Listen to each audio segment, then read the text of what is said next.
Welcome to the One Life Podcast with Behka White. This is episode 104, Monday Mindset, Waiting.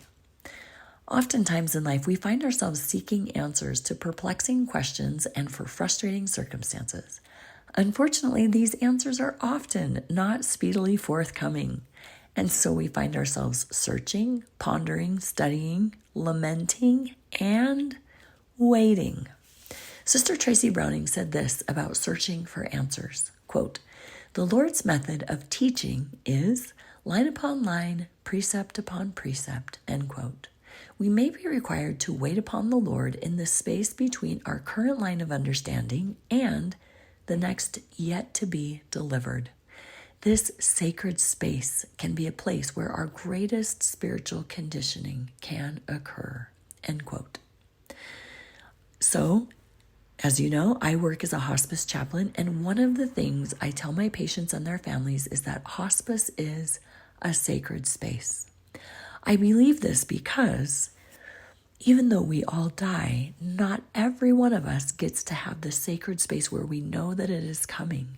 It is full of beauty and possibility, even within the parameters of the health conditions. So when I heard Tracy Browning's quote, calling waiting spaces also sacred spaces, it caused me to pause and consider. By nature, I'm a very impatient person. I find myself tapping my foot or rolling my eyes in lines of the grocery store, especially because I always choose the slow line.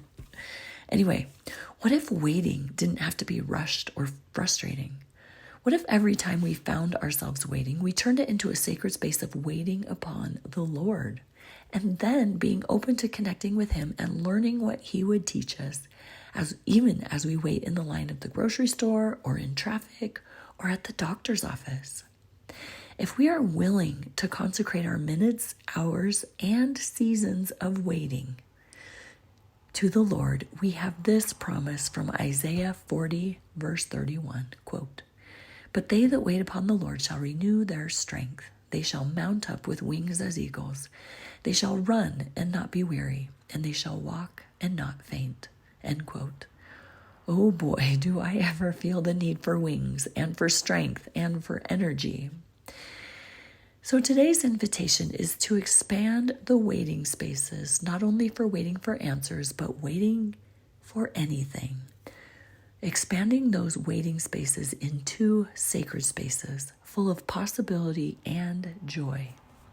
Until next time, keep living your best life.